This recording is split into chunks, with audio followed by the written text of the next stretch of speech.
भी न आंसू बहाइए, बड़ा पाप होता है दिल मन दुखाइए।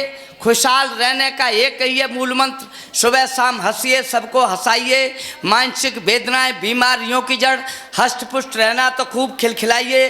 भरपूर आनंद लेना चाहते हो तो मुट्ठियां भींच कर ठाके लगाइए। विनोद राज योगी तुम्हें आ गया हंसाने को, एक बार जोरदार तालियां बजाइए। ये तालियां मैंने आपसे बजवा ली हैं, मैंने अपने लिए नहीं बजवाई। सच कहता हूँ पाल साहब, मैंने ये तालियां अपने लिए नहीं बजवाई, ये आपके लिए बजवाई हैं। क्योंकि भगवान कृष्ण ने गीता में कहा है, हे अर्जुन कर्म किए जा फल की इच्छा मत कर। जो जैसा कर्म करता है वैसा ही फल पाता है। उदाहरण के लिए कवि सम्मेलन में बैठ के जो सोता ताली नहीं बजाता है, अगला ऐसा जन्म पाता है कि द्वार द्वार पर तालियां बजाता है। आज का संचालन देश के ख्यात लब्ध कवि लटूरी लठ जी कर रहे हैं और वो सच बोलते हैं। 4 गुने लिफाफे छोड़ के आए हैं। आप कतई गुंजाइश मत करना झूठ की इसमें। देश में 2 ही सच बोलने वाले हैं, सच कहता हूं मैं, एक तो माननीय प्रधानमंत्री जी और दूसरे लटूरी लठ। कह रहे थे कि वो पैसे मैं माँ से मांग लेता हूँ, पिता से नहीं मांगता हूँ, क्योंकि पिता के कहने पर मुंह बंद हो जाता है। ये गलत बात है। पिता से तुम इसलिए नहीं मांगते थे कि पिता की जेब से तो तुम चुरा ही लेते थे। वाह। आइए मैं आपको प्रणाम करता हूँ, आपकी सभ्यता को, आपकी भव्यता दोनों को प्रणाम करता हूँ। हमारे सामने हमारे पाल साहब बैठे हैं। कई बार उन्होंने हमें बुलाया है, शायद 10वीं बार मैं रामपुर में आया हूँगा, 11वीं बार आया हूँ। मैं यहाँ के लिए मना नहीं कर पाता। बहुत अच्छा कवि सम्मेलन है, मुझे आपसे बहुत उम्मीद है। मुझे मालूम है आप कविताएं कैसे सुनते हैं, मुझे बताने की ज़रूरत नहीं है, न ताली की कहने की ज़रूरत है। आपने सिद्ध कर दिया है, आपने तालियां बजाई हैं। हमारे मंत्री जी हंस रहे हैं, शायद मेरी तो आज तमन्ना पूरी हो गई। लटूरी भैया आज मेरी तमन्ना पूरी हो गई। आज से 20 साल पहले हम एक मंत्री जी के पास एक पत्र लेके गए थे, लेकिन मंत्री जी ने हमें मिलने की इजाज़त नहीं दी थी, मेरी बात नहीं सुनी। मुझे बड़ा दुख हुआ। मैं वहाँ से सीधा मंदिर में पहुँचा। हमने मंदिर से भगवान से प्रार्थना की, हम कि प्रभु हमें बस ऐसा वरदान दे दो कि मंत्री जी हमारी बात सुन लें। उन्होंने कहा जा तथास्तु। 20 साल बाद रठौंडा में मंत्री जी नीचे बैठेंगे,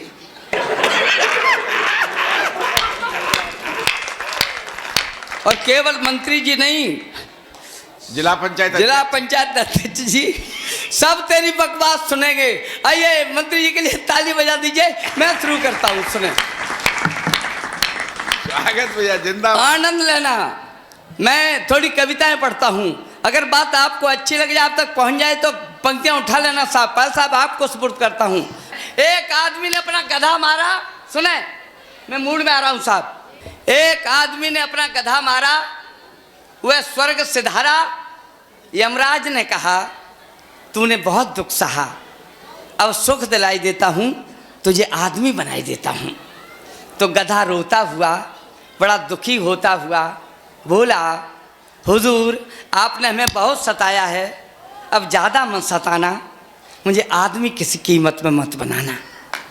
भले ही मैं गधे का बच्चा हूँ, मगर आदमी से तो बहुत अच्छा हूँ। मैं भले ही गधे का बच्चा हूँ, मगर आदमी से तो बहुत अच्छा हूँ। सारे दिन मेहनत करके शाम को चल लेता हूँ, अपना पेट तो भर लेता हूँ, मगर आदमी कारखाने में सड़ रहे हैं, रोटी के लिए लड़ रहे हैं। अरे ये ठीक है, किसी को हमसे प्यार तो नहीं है, लेकिन सरकार कोई गधा बेरोजगार तो नहीं है। वाह वाह वाह, ताली बजा सकते हैं आप। आइए प्रियंका जी पढ़ रही थी, और प्रियंका जी के बाद मुझे खड़ा कर दिया गया। ऐसा लगता है कि जैसे माँ भगवती के बाद भैरव बाबा आ गए हों। बस आप ऐसे ही अगर आपके दांत खिलखिलाते रहेंगे। प्रियंका जी ने कितनी अच्छी कविता पढ़ी। आपने उम्मीद की होगी कि कवित्री है, श्रृंगार की कविताएं पढ़ेंगी। उन्होंने ओज पढ़ के आपको टेंशन में पहुंचा दिया।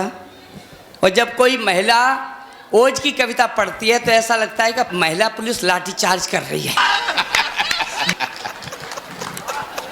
उन्होंने बहुत कुछ कहा, मैं नारी हूं, मैं नारी हूं। पाल साहब आप बताना, इनसे कहा किसने कि तुम मर्द हो? लटूरी लट भाई ने एक बहुत अच्छी बात कही कि मैं अगर महिला होती तो अध्यक्ष जी से शादी कर लेती। अच्छा तुम मर्द हो, ये तुम्हारी गलत फहमी है। तुम कर सकते हो।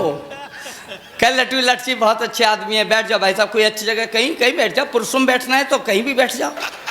हाँ आइए, मैं थोड़ा शुरू करता हूँ, आनंद लेते रहिएगा। बस कहना यूँ चाहता हूँ कि हम नहीं कहते बेकार में दे दो, जिंदगी की दौलत उधार में दे दो, चले आए हैं तुम्हारी मोहब्बत की खातिर, बस 2 पल हमें प्यार में दे दो। वाह! इसकी ई को भैया बंद कर दो। ऐसा लगता है कि हम बोल रहे हैं और हमारे साथ पूर्वज भी बोल रहे हैं।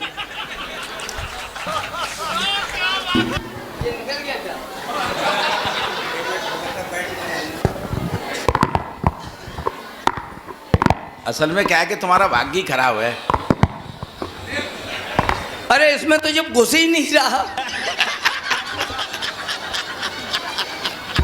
जब किस्मत खराब होती है ना तो ऊंट पे बैठ के भी जाओ तो भी कुत्ता काट ले।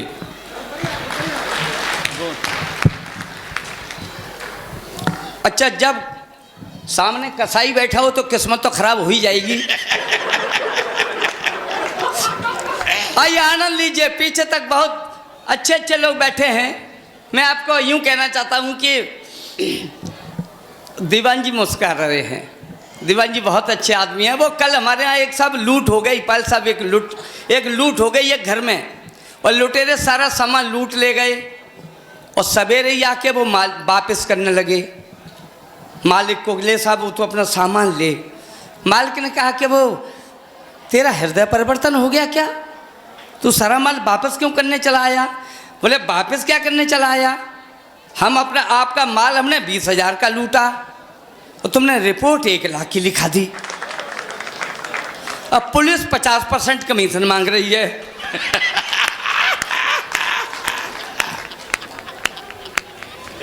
अब माल 20,000 का, रिपोर्ट 1 लाख की, पुलिस 50% कमीशन मांग रही है, 30,000 का अपने घर से दूं।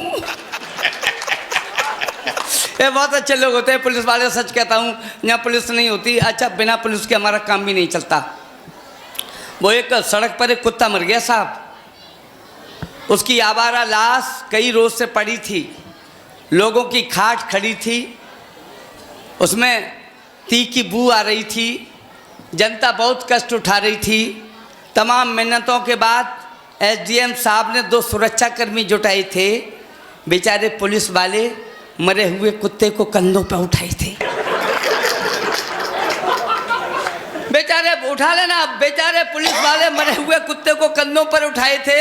तभी एक लड़के ने पूछा, पिताश्री ये तो बड़े सीधे साधे हैं, ये पुलिस वाले मरे हुए कुत्ते को कंधों पर क्यों लादे हैं? तो पूज्य पिताजी बताते हैं, बेटा खानदान के लोग ही अर्थी में कंधा लगाते हैं।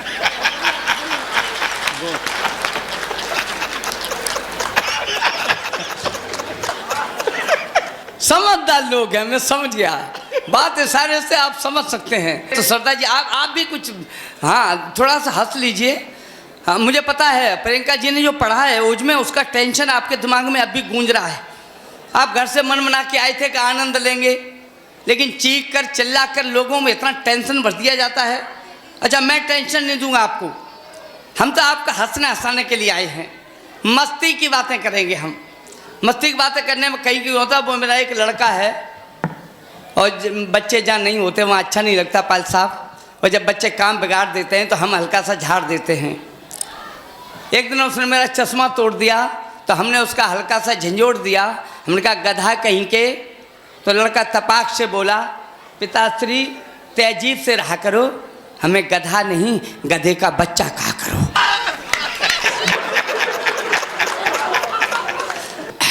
एक आदमी रफ्ता रफ्ता जाता था बाजार, प्रवीण जी आप सुनना, और प्रियंका जी आप भी सुनना, और सुन के ताली बजाना। और ताली इसलिए बजाना कि हमने आपकी उस कविता पे ताली बजाई थी जिसकी एक लाइन भी हमारी समझ में नहीं आई थी।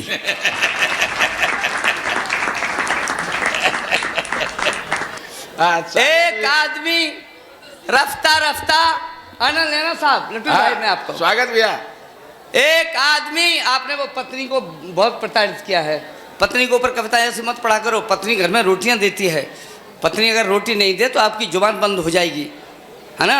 देखा पत्नी कितनी पवित्र चीज़ होती है साहब। और पत्नी जो जिंदगी की हमारी, प्रियंका जी आपकी बात हमें बहुत अच्छी लगी थी, पत्नी को भरे मंच से बेइज्जत नहीं करना चाहिए। अगर मेरी बात से आप सहमत हों ताली बजा सकते हैं। पत्नी हमारी अर्धांगिनी है। और ये यहाँ कहते हैं इतनी हिम्मत नहीं है घर में कुछ कह लें। हाँ, वो एक शेर अपने शादी के कार्ड बांट रहा था शेर, तो उसने जंगल के सारे जानवरों को साहब काट दिया, पाल साहब सबको काट, हाथी तू भी ले, चीता तू भी ले, लेकिन एक चूहा बगल से खड़ा था उसे नहीं दिया। चूहा ने कहा शेर भाई मैं भी आपकी बारात में चलना चाहता हूँ। शेर ने कहा गया चूहा मेरी बारात में नहीं जाएगा। बोले शादी से पहले मैं भी शेर ही था। आइए, एक आदमी रफ्ता रफ्ता जाता था बाजार, एक आदमी रफ्ता रफ्ता जाता था बाजार, पकड़े हुए हाथ में बकरी, साथ में बच्चे 4। पकड़े हुए हाथ में बकरी, साथ में बच्चे 4। तभी वहां आ गए दरोगा, बोले ले चल थाने। बकरी 1, 4 हैं बच्चे, इसके क्या है माने। जीवों की संख्या ज्यादा धरती बोझों मरती है, परिवार नियोजन का बकरियां उल्लंघन करती है। जीवों की संख्या ज्यादा धरती बोझों मरती है, परिवार नियोजन का बकरियां उल्लंघन करती है। लोग भूख से परेशान हैं, तेरा यह हाल, कानूनी अपराध किया है, 100 का नोट निकाल। कानूनी अपराध किया है, 100 का नोट निकाल। और लेकर नोट उसे समझाया, आगे बहुत बड़े हैं, चौराहे पे संभल के जाना, एसपी साहब खड़े हैं। लेकर नोट उसे समझाया, आगे बहुत बड़े हैं, चौराहे पे संभल के जाना, एसपी साहब खड़े हैं। और उठा लेना पंक्तियां साहब, चौराहे पे संभल के जाना, एसपी साहब खड़े हैं। बे पूछे तो साहब की सूरत सकरी है, परिवार नियोजन क्यों माने, ये मुल्ला जी की बकरी है।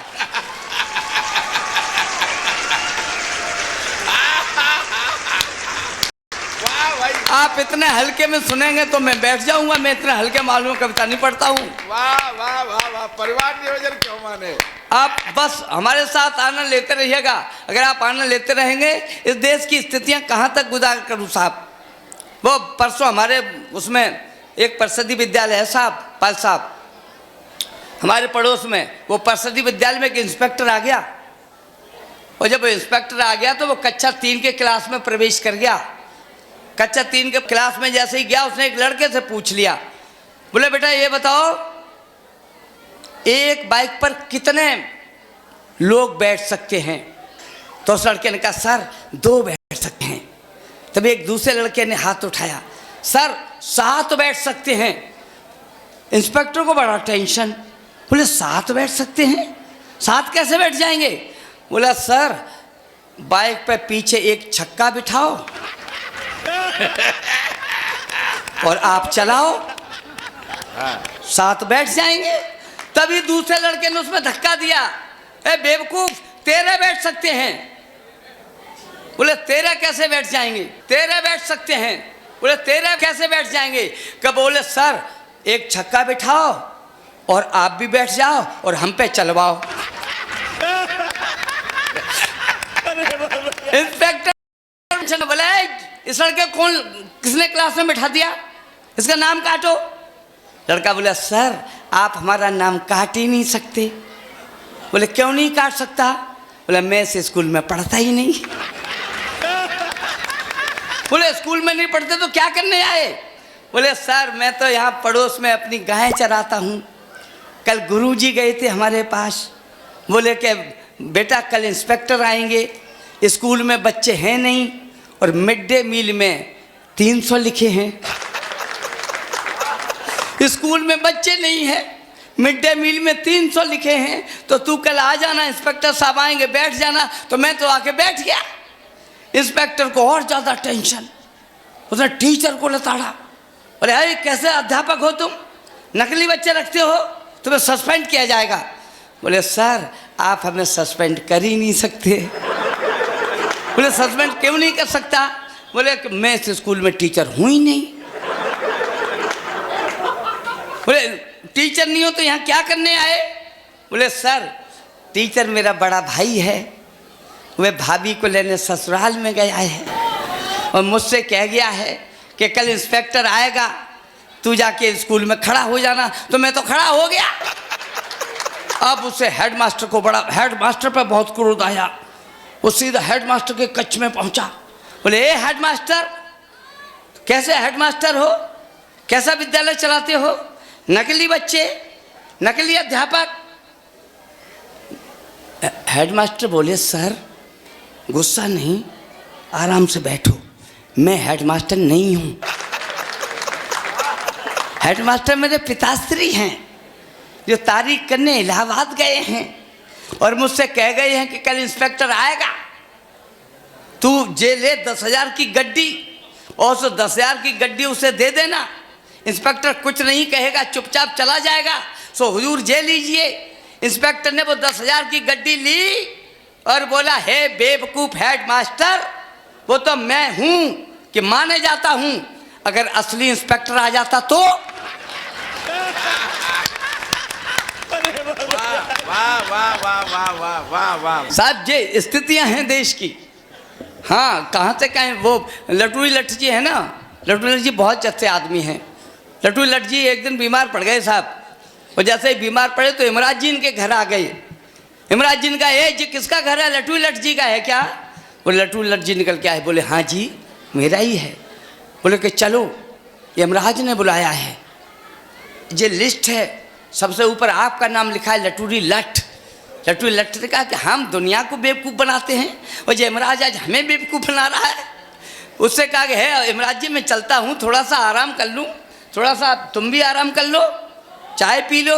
उसको चाय रख दी, बिस्कुट रख दिए, बादाम रख दिए, पिस्ता रख दिए और हराम का माल यमराज जी ज़्यादा खा गए। ज़्यादा खा गए तो नींद आ गई, नींद आ गई तो खर्राटे लेने लगे। लटूरी लठ भाई उठे और वो लिस्ट निकाली, ऊपर देखा, नाम यहाँ से काटा लटूरी लठ और नीचे लिख दिया लटूरी लठ। बोले अब ले चल। देखिए कैसे ले चलेगा, कागज वापस रख दिया जेब में ही। यमराज जी 4 घंटे बाद जागे साहब। बोले लटूरी भाई तुमने तो हमारी बहुत सेवा की, अब मेरा भी कुछ फर्ज बनता है, अब मैं लिस्ट ऊपर से नहीं नीचे से शुरू करूंगा। वाह वाह जिंदाबाद। ये स्थितियां हैं। बाबा जी के पास में आया एक आदमी रोता रोता। वाह। बाबा जी के पास में आया एक आदमी रोता रोता, मेरी पत्नी को समझा दो, वह सोती में कपड़े धोता। बाबा बोले धूर्त कहीं के, अकल से पैदल रट्टू तोता, पत्नी को ये समझा लेता तो मैं ही क्यों बाबा होता। ही की बात नहीं है। और मेरी बस्ती में तो बाबा जी आए, पाल साहब, एक बस्ती में बाबा जी आए, उन्होंने प्रवचन सुनाए। मानव शरीर नश्वर है, इसमें हड्डियां हैं, मांस है, खाल है, घर गृहस्थी जी का जंजाल है, इससे नाता तोड़िए, परमपिता परमेश्वर से संबंध जोड़िए। उन्होंने इतने ऊंचे अध्यात्मवादी विचारों को छुआ कि हमारी बस्ती के रामलाल पर कुछ ज़्यादा ही असर हुआ। वह सवेरे अपनी पत्नी को लाकर बोला, बाबा जी मैं भी बाबा होना चाहता हूँ लेकिन अब पत्नी नहीं होने देती, इसे समझाइए, इसे भी प्रवचन सुनाइए। बाबा जी ने इतने प्रवचन सुनाए, इतने प्रवचन सुनाए कि सुबह शाम के अभ्यस्त हो गए। रामलाल तो बाबा नहीं हो पाया, बाबा जी ग्रस्त हो गए। तब दरअसल देखिए, अब मेरी कुंडली बहुत खराब है। ये कह रहे थे कि आपका भाग्य खराब है। अब मैं राजनीति पर कविताएं पढ़ता हूँ, आचार संहिता लग गई, अब मैं उस पर तो नहीं पढ़ सकता। हाँ देखो भाई साहब गर्दन हिला रहे, नहीं पढ़ सकता, नहीं पढ़ सकता। वो मेरी कुंडली खराब है। दरअसल मैं रात के 12 बजे पैदा हुआ, तो मेरे पिताश्री खुशी से फूले नहीं समाये, दौड़े दौड़े जोशी के पास आए और जोशी से बोले, हे जोशी, मेरे घर सुख व्याप्त हुआ है, मुझे पुत्र रत्न प्राप्त हुआ है, तो उसका भविष्य जता, उसकी कुंडली बता। तो जोशी ने पूछा, उसके जन्म का ठीक ठीक समय बताओ, 11 रुपए लाओ। मेरे पिताश्री ने कहा, काली अंधेरी भयानक बरसात की रात थी, ठीक 12 बजे की बात थी। यह सुनते ही जोशी का भेजा खराब। वो बोला, हुजूर यह तो बड़ा विनाश काल है, बहुत बुरा हाल है, तमाम मुसीबतें सामने खड़ी हैं, घड़ी की तीनों सुइयां एक दूसरे के ऊपर चढ़ी हैं। यह लड़का विनाशकारी है, जहाँ देखेगा नाश हो जाएगा, यहाँ कदम रख देगा महाविनाश हो जाएगा। हुजूर बुरा मत मानना, यह मैं नहीं, इसकी जन्म पत्रिका बता रही है, इसकी कुंडली भगवान कृष्ण कन्हैया से मेल खा रही है। इसकी कुंडली भगवान कृष्ण कन्हैया से मेल खा रही है। अरे वे तो भगवान थे, इसलिए झेल गए। फिर भी जन्म से पहले माता पिता दोनों जेल गए। मेरे पिताश्री ने जैसे ही सुना माता पिता दोनों जेल गए, उन्होंने न पीछे देखा न आगे, वो मुट्ठियाँ भींच कर भागे। उन्होंने घर आके मेरी माँ को मेरी कुंडली बताई।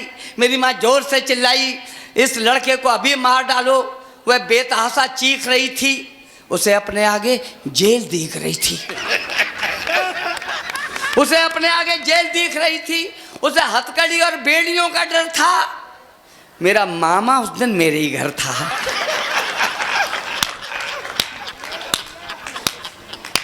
उसे हथकड़ी और बेड़ियों का डर था। मेरा मामा उस दिन मेरे ही घर था। उसने जैसे ही सुना भांजे की कुंडली भगवान कृष्ण कन्हैया से मेल खा रही है, वह समझ गया मुसीबत हमारी आ रही है। अब भागा, सिर पर पैर रखे भागा और इतना घबराया। मैं सही कहता हूँ मेरे भाई, मैं 70 साल का हो गया, वो आज तक लौट के मेरे घर नहीं आया। आप मुस्कुरा रहे हैं साहब, ये मेरे दर्द है, मेरी पीड़ा है। मेरी माँ ने मुझे कभी भी प्यार नहीं किया साहब, कभी प्यार नहीं किया। न कभी मुझे दुलराती थी, न कभी चूमती थी। उसके दिमाग में मेरी कुंडली घूमती थी। यह लड़का विनाशकारी है, जहाँ जाएगा नाश हो जाएगा, जहाँ देखेगा वहाँ विनाश हो जाएगा। उसने 11 साल तक मुझे स्कूल नहीं भेजा।